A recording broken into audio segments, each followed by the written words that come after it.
নমস্কার, আমি কবিতা awakening 169 taro চ্যানেলে আপনাদের সবাইকে স্বাগতম। এখন জুলাই মাসের রাশিফলটি তুলা রাশির জন্য কি নিয়ে আসছে জুলাই মাস, তো সেটাই দেখার। তো আমি আমার ট্র্যাডিশনাল ট্যারো কার্ডের থ্রুতে দেখে নেব যে তুলা রাশির এই জুলাই মাসটা কি হতে চলেছে।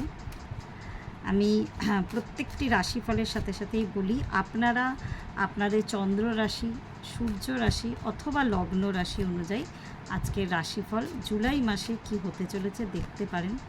যার সাথে আপনারা বেশি কানেক্টেড ফিল করবেন, মানে এটাই যে যদি আপনারা তুলা রাশি বা লিব্রা মানে আর কি সাইনের মধ্যে পড়েন, তো আমাদের প্রত্যেকেরই সূর্য রাশি, চন্দ্র রাশি, লগ্ন রাশি আলাদা আলাদা হয়।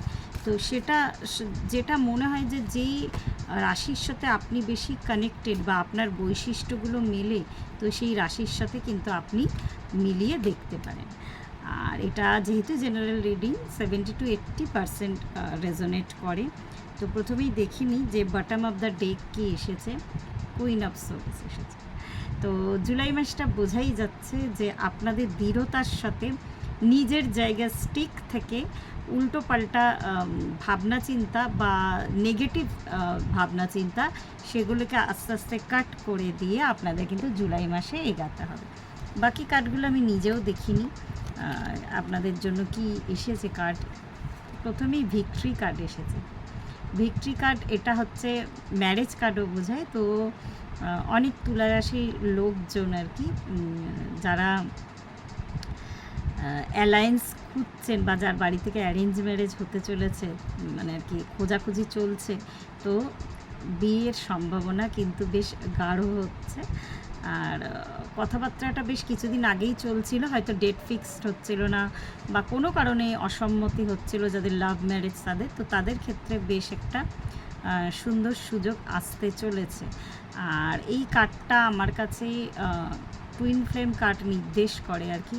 তো এখানে যারা তুলা রাশির লোকজন আছেন তাদের ক্ষেত্রে আমি বলবো, যারা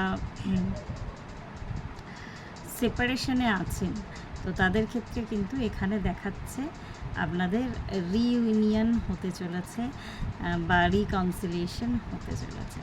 ভবিষ্যতে দেখা গেছে যে কেউ হয়তো আপনাকে প্রতারিত করে চলে গেছে বা আপনি ভীষণ ব্যথা পেয়েছেন কারোর ব্যবহারে। বেশিরভাগ ক্ষেত্রে এখানে আমি প্রেমজ সম্পর্কের কথা বলেছি। তো যারা চলে গেছিল তারাই কিন্তু আবার রিটার্ন করবে। এবার তাদের সাথে সম্পর্কটা আবার আপনি স্থাপন করবেন কি না, যদি টুইন ফ্লেম বা সোলমেট হয় সেক্ষেত্রে আলাদা, সেক্ষেত্রে পুরোটাই ডিভাইন গাইডেন্স থাকে। কিন্তু কার্মিকদের ক্ষেত্রে আলাদা, সেখানে আপনার ডিসিশনের উপর কিন্তু অনেকটা ডিপেন্ড করে, পুরোটাই আপনার ডিসিশন। কিন্তু এখন আমি রিজেক্ট করে দিলেও টুইন ফ্লেম বা সোল, মেনলি আমি টুইন ফ্লেমের কথা বলছি, সে মানুষটি কিন্তু আবার ঘুরে আসে। আর যে ক্ষেত্রে আপনার মনে হচ্ছে আপনার পার্টনার কার্মিক পার্টনার, তো সেক্ষেত্রে ডিসিশানটা আপনার পুরোটাই নিজের হাতে। ডিসিশানটা এতদিন আপনি নিতে পারছিলেন না বা চয়েস নিতে আপনি কোথাও না কোথাও মনে হচ্ছিল যে ঠিক চয়েস নিতে পারবেন কি পারবেন না। তো সেই ক্ষেত্রে একটুখানি আপনি ইনার ওয়ার্ক করুন, বা যারা যারা এখনও বুঝতে পারেননি যে আপনারা বা এখনও পর্যন্ত নিশ্চিত হতে পারেননি যে টুইন ফ্লেম সম্পর্কে আছেন কি না, এটা না বাইরের কেউ বলতে পারে না। আপনি যতই বাইরের রিডিং করান না কেন আমার মনে হয় না এটা বাইরের কেউ বলতে পারে, এটা একমাত্র আপনার অন্তরাত্মা বলে কিন্তু। তো সেটা আপনি বিচার করে নিন। আপনার কিন্তু পরিপূর্ণ জীবন বা একটা পরিপূর্ণ ফ্যামিলি লাইফ, যারা যারা আনম্যারিড আছেন তাদের ক্ষেত্রে বলছি, সাকসেস পেতে চলেছেন।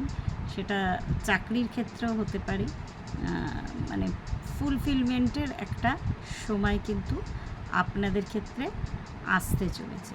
কিন্তু সবার আগে আপনাদের ভেতরের যে নেগেটিভিটি আছে, সেই নেগেটিভিটিকে আপনাদেরকে কাট করতে হবে, আপনাদের ভেতরে স্ট্রেংথ আনতে হবে, নিজের ডিসিশন নিজেকেই নিতে হবে আপনাদের।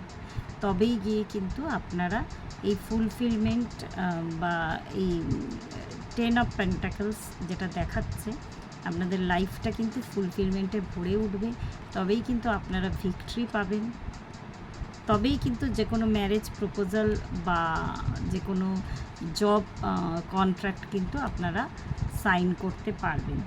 আপনাদের ইনার ওয়ার্কের অনেকখানি দরকার আছে, সেটা আপনাদের বাড়াতে হবে। তো আজকে এই পর্যন্তই রইল। এই মাসে আর কি, জুলাই মাসে আমি তুলা রাশির জন্য এই প্রেডিকশানটাই রইল। পরবর্তী আবার অগাস্ট মাসে আবার আমি এরকম আলাদা আলাদা প্রেডিকশান নিয়ে আসবো। তো ততক্ষণের জন্য আপনারা সঙ্গে থাকুন।